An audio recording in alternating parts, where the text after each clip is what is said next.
When Julie, my mother-in-law, called me after being only a week back from an overseas trip, I was shocked to the core. She was talking fast and said that we were going to get a $100,000 windfall, which purportedly we already had stashed away. It took a minute of confusion, and I tried to think back on any recent time that amount had gone into my savings. As a freelance jewelry designer, I have savings for emergencies, but rarely carry large sums of cash, and my bank card was with me the entire time. Typically, nobody else is able to withdraw that amount from my account. He told me to get it from the sideboard drawer, so I did. Frag me. People are just like, "You're fine, and you guys are doing good, so it's okay." Her words left me bewildered. Before I could ask another question, she thanked me sincerely and suggested that she might call on me for further financial assistance in the future while ending the conversation between us. I had a question mark about the missing $100,000 until my husband Larry came home and provided an explanation. 1 month later, Julie called me incessantly. I was just ignoring it at first, but then the ringing became so persistent that I answered. Naturally, the sight of over 50 missed calls on my phone was disconcerting. Julie's loud voice came on the line when I answered, accusing me of ignoring her. The way she said it made me feel as if I had wronged her by not telling, but to be honest, and without sounding extra petty or anything, that was just her making an assumption. The 37-year-old busy, child-wanting freelance jewelry designer called Polly, and my equally hard-working husband Larry. So he quit his corporate job and now helps me run a growing design business. We were married young, before I was doing much of anything in the field, and most everything had to come from the dependable paycheck Larry brought home. Today, as we have grown our business, it is no longer the same roles and responsibilities that dictate us. Even new challenges in the form of some family members twisting their perception about money unsolicited. By 34, I was in full swing with my own jewelry label, so it made sense for me to become more organized as there were long days ahead. My business began to grow, and Larry, who was doing moderately well at his company, just on the verge of getting a promotion, decided it was time for him to take a leap. He gave up his exec job and, in order to work with me, applied extraordinary management ability into our business. We both started getting contracts with massive international brands, and it completely changed our work life as well personal life. However, success also brought new problems, notably with Larry's mother, Julie. She lived alone and saw our lives as luxurious, often asking us for money. "You always seem to be living so lavishly. I'm jealous," she would say. My job required me to attend product launches and dinners with executives, which Julie saw as fun outings. Her requests for money became more personal over time. "I'm going to throw a party for my friend soon. Can you give me some money for it?" she asked once. Even though it looked like we could afford it, keeping up our business image was expensive and full of obligations. We weren't living in luxury. These were necessary parts of our work. Julie, full of envy and sarcasm, didn't understand our expenses.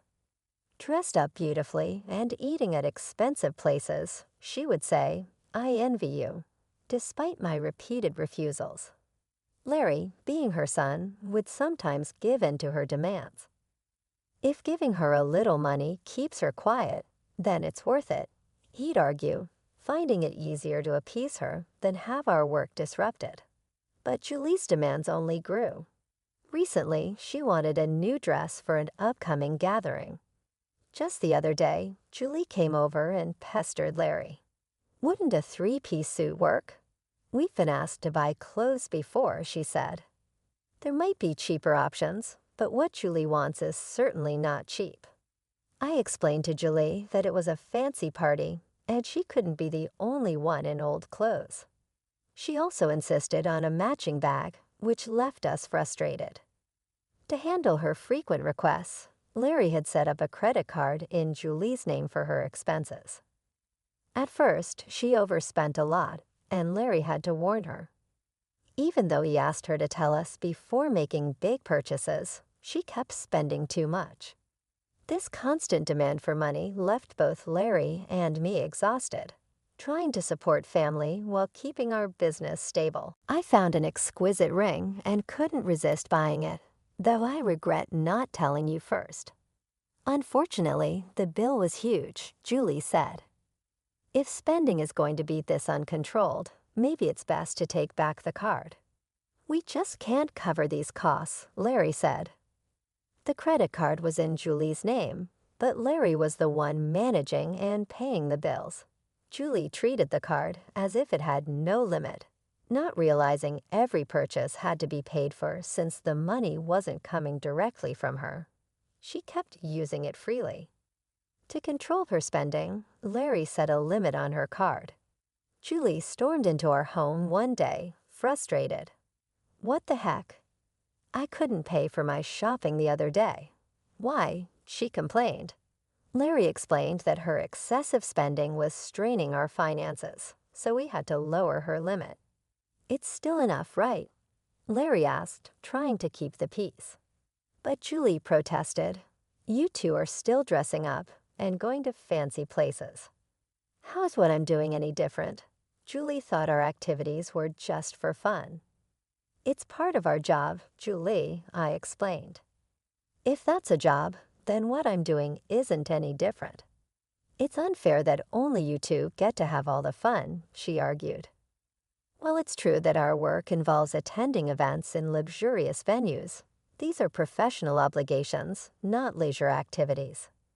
Despite her misunderstandings, setting a limit on Julie's credit card seemed to calm things down.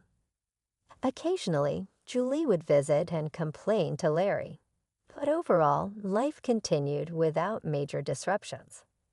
As the year ended, an exciting opportunity came up. A foreign brand manufacturer approached me with a proposal to expand our business by moving overseas. This prospect thrilled me as it could elevate me to the ranks of top-tier designers. Larry, ever supportive as my manager, was all for it. It's a chance we have to take, he affirmed. However, the idea of moving abroad brought a new concern.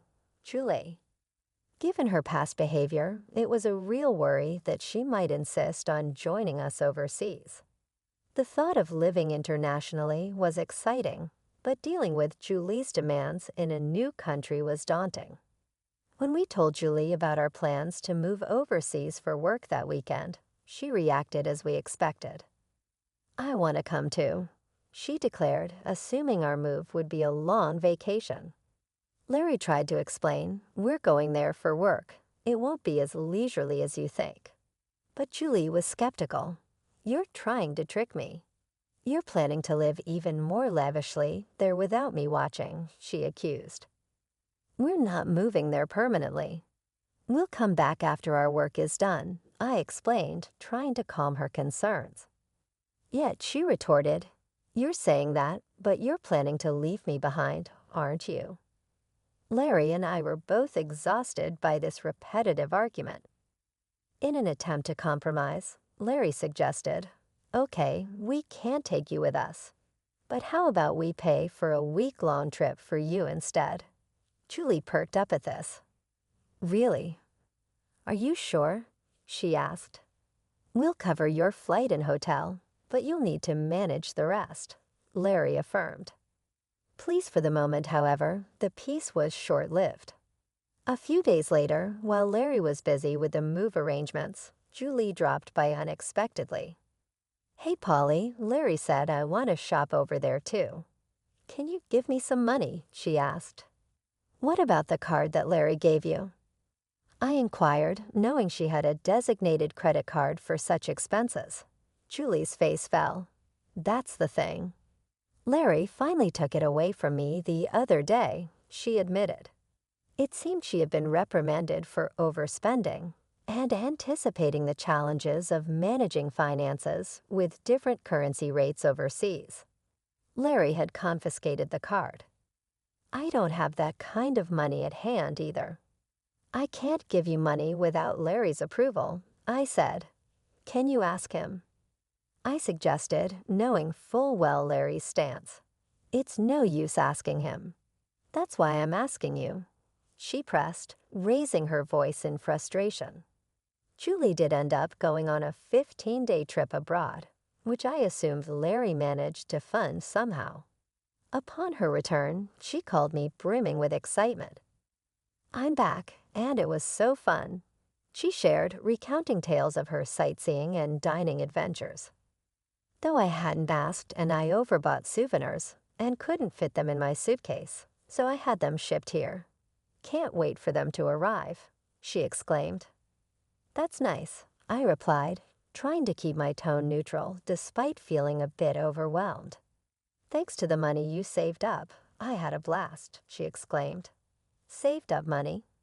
What are you talking about? I responded, puzzled and a bit alarmed, having no recollection of setting aside money for her splurge. I found it in your house's sideboard drawer, she said, claiming she took $100,000. I was stunned.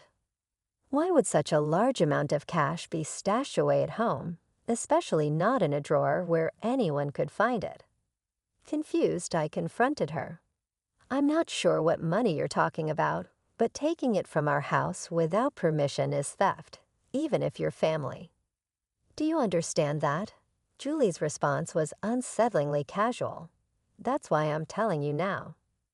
My bad, I used it. Consider it a post-factum report, she declared unapologetically. I have no idea about this money, but if you took it and used it without telling anyone, that's a crime. And if it was something Larry had set aside for an important transaction, it's even more serious, I explained, trying to make sense of the situation. Despite this, there hadn't been any noticeable disruptions in our business finances during her trip. You too live so extravagantly, so why can't I have a little of that? Think of it as doing a favor for your parent. It's not a big deal, right? She rationalized, showing a sense of entitlement that was hard to comprehend. It's one thing to ask for help from your son and his wife, but this is not how you should behave after taking someone else's money, I replied, still in disbelief. I'm glad you enjoyed your trip, but I'll have to discuss this with Larry when he returns. Larry will understand. After all, I'm his only mother, and $100,000 isn't much to him, she assumed. All right, I'll pass the message along, I said, astounded by her lack of awareness. Later that evening, when Larry came home, he looked troubled. Polly, do you know about the money I left in the drawer? He asked urgently. 20 days ago, I withdrew it from my bank account, and now it's gone. Keeping such a large sum around, didn't you think it was careless? He questioned. I needed cash immediately for an urgent payment. Do you know anything about it? It suddenly clicked. Julie's earlier call, thanking me for the $100,000 and mentioning how much fun she had, made sense now. It was Larry's money meant for a crucial purpose. Larry, today Julie called thanking us for the $100,000 and saying she had a blast with it, I explained. I did understand what she meant until now, I said, piecing everything together. So it was Larry's money, but what was such a large amount meant for? I asked. Hey, if it wasn't for a business payment, we've been doing bank transfers for a long time, right? Why cash all of a sudden? I questioned, trying to understand the whole situation and deal with the consequences of Julie's actions. I knew it was Larry's money that had disappeared, but I didn't know the full story. Julie had taken the money without telling us, and I needed to understand. Why, I asked, I was puzzled by the situation. Larry began to explain. After he reduced the credit limit on Julie's card, she started secretly borrowing money from various sources, including consumer finance cards and credit cards she had opened without our knowledge. When Larry found out about her growing debt, he took away all of her cards and withdrew cash to settle her debts directly, aiming to bypass the banking system to keep our business accounts clean and maintain trust with our partners. This was also partly a farewell gesture, as we were moving abroad and wouldn't be around to manage such issues for her. Larry explained, I plan to handle her debts discreetly to prevent our financial records from getting complicated. A month had passed since then, and as I was busy packing for our move, Julie's frequent calls became hard to ignore.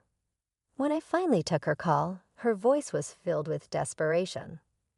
Why aren't you answering my calls? I've called so many times, she said, almost in tears. I'm sorry, Julie. I've been caught up with the move. What's going on? I asked, trying to remain calm and give her a chance to explain her side. It's not just one thing. It's everything. They're asking for payments almost every day. It's too much, Julie confessed, her voice cracking under the strain. Have you tried contacting Larry about this? I asked, hoping she had sought his help first. He seems to be blocking my calls. I can't get through to him at all. Polly, you're my only hope now. Please help me, she pleaded. I realized then just how complex the situation had become. Julie's financial recklessness had led her into a maze of debt, and now, cut off from Larry's assistance, she was turning to me as her last resort. As we prepared to start anew in a foreign country, dealing with Julie's financial chaos demanded immediate attention before we could fully focus on our new beginnings. I was surprised by Larry's drastic approach toward his mother. If he had used the prepared funds to settle Julie's debts directly, the stressful situation might have been avoided. Now, Julie was overwhelmed with collection letters and constant calls from finance companies and lenders. It was like a scene from a dramatic film, something I never thought I'd see in real life.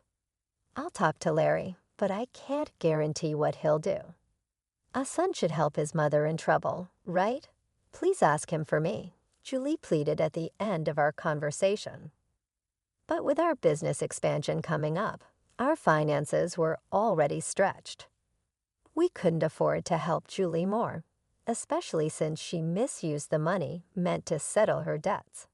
When I told Larry about the call, he responded with a mix of fatigue and resignation. I had planned to sort things out before we left, but she squandered that chance herself, he said coldly. The money was originally meant to clear Julie's debts, but she spent it on a lavish trip, leaving no room for excuses. As Julie's calls continued, I followed Larry's lead and blocked her number.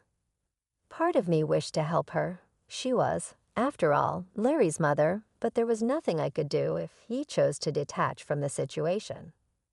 Meanwhile, our move overseas was fast approaching, and I still had a lot to pack. Amid the chaos, I discovered more troubling news. Julie had decided to sell her house to manage her debts. It turned out she had hidden even more liabilities than we knew. The total amount was so large that even after selling her property, she couldn't cover it all. Losing the family home where Larry had grown up was deeply upsetting. Our family home is gone. Are you okay with that? I asked, sensing his sadness. How can I be okay? But there's nothing we can do, Larry replied, his voice tinged with sorrow. Losing the house where he grew up must have felt like a great loss, much like how I felt when I lost my parents' house early in life. Amid these complex feelings and the heavy task of packing, we had to come to terms with the fact that some situations were beyond our control. We needed to focus on our future as we prepared to start anew in a different country. The bittersweet reality of losing a family home struck me deeply. I watched the situation unfold with Larry. Unlike my past experiences, Larry had not only lost the house where his earliest memories were made, but also his emotional sanctuary, all while his mother Julie was still alive. It's a hard feeling to describe, the mix of loss and displacement, especially under such painful circumstances. It's more than just losing a building. It's about losing a part of your history and the comfort of a place to return to that no longer exists. Julie now lives in a modest apartment and faces the daily struggle of managing her debts. She works part-time, which is tough given her age. Job opportunities for older people are limited and often physically demanding and less rewarding. This new reality is a big change from her previous life of unchecked spending and financial freedom. Though I feel sympathy seeing her struggle, it's tempered by knowing her situation is the result of her own poor financial decisions. Life teaches us that actions have consequences, and Julie's case reaffirms that financial responsibility is crucial at any age. In our new environment, the business is thriving beyond our expectations. The move overseas has brought our brand into the international spotlight with a flood of inquiries and offers from all over the world. Every new email and call brings potential for growth and collaboration, which is exciting but also very demanding. Success is thrilling but consumes our entire lives, leaving little room for anything else. Days blend into nights as we navigate time zones and cultural differences, trying to make the most of this golden opportunity. Despite the professional achievements, our personal lives are weighed down by our relentless schedules. The dream of expanding our family seems more like a distant vision, something we hope to revisit when the immediate demands lessen. Larry, who handles everything from logistics to client management, feels the strain deeply. As partners in both life and business, we often ponder our future and priorities, wondering how we can balance our professional goals with our personal desires.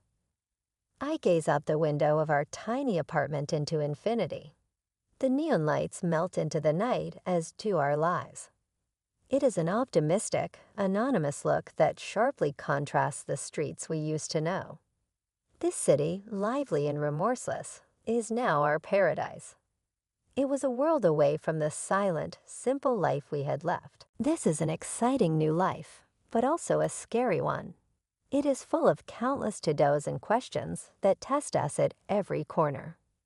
As we figure out this next chapter, I am drawn to the gravity of what Julie has faced and described from it a greater revelation about our family choices surrounding money. And it was a constant journey, the discovery of how our lives are intricately intertwined with each choice. The many decisions, sacrifices, and outcomes in the moment, well, those were molding themselves around our present reality, but also the legacy we would eventually leave behind. This is the view that promises mystery, a world without names, much different from what we were familiar with over there in our streets. This hustling, bustling city is now our home, but it is a far cry from the quiet we have known. Starting our fresh life is thrilling yet overwhelming, greeted at every corner with to-do lists and choices. In dealing with the reality of this new chapter, I think about Julie's experience and how our life choices inform everything. We are constantly reminded of the depth and breadth of what our actions have to do with life. As we enter this new chapter of our lives, we strive to achieve both success in work and sustaining the relationships that make us who else wealthy outside the world what some marker.